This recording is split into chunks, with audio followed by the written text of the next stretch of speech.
பிரியமானவர்களே, இயேசுவின் நாமத்தில் உங்களுக்கு என் அன்பின் வாழ்த்துக்கள். ஒரு அழகான இடத்துக்கு வந்திருக்கிறோம்ல, ஒரு ஆறும் கடலும் சேருகிற ஒரு இடம் இது நாம் நேற்றைக்கு வரைக்கும் மணப்பாடு பகுதியை பார்த்தோம்.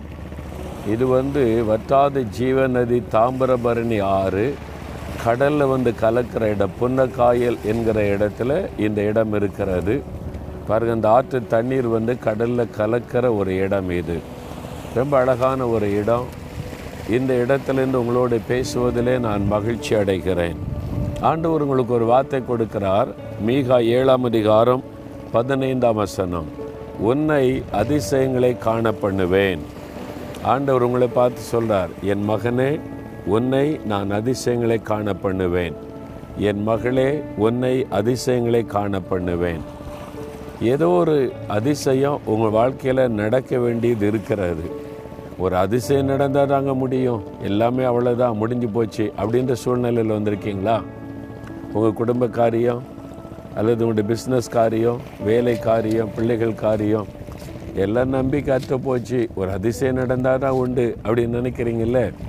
இயற்கைக்கு மேற்பட்ட காரியம்தான் அதிசயம்.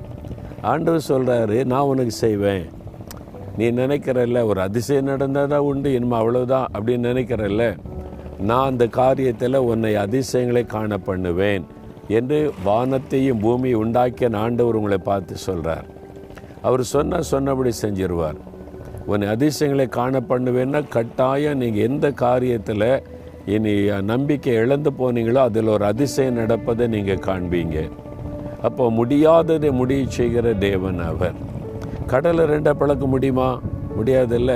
ஆனால் ஆண்டவர் பிளந்து அது அதிசயம். ஒரு கடலை ரெண்டாக பிளந்து அதுக்கு நடுவில் ஜனங்களை நடக்க பண்ணினார்.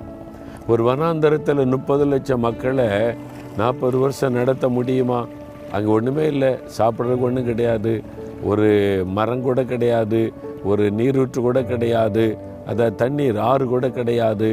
எப்படி அவங்கள நடத்த முடியும்? ஆண்டவர் நடத்தினார். அதுதான் அதிசயம்.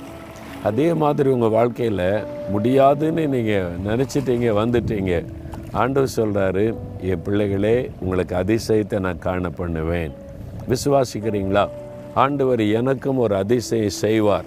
இந்த காரியத்தில் ஒரு அதிசயம் செய்வார். இந்த வாக்குத்தத்தத்தை எனக்கு தான். என் கூட ஆண்டவர் பேசுகிறார்னு விசுவாசிக்கிறீங்களா? அப்படின்னா இப்போ ஜெபிக்கலாமா?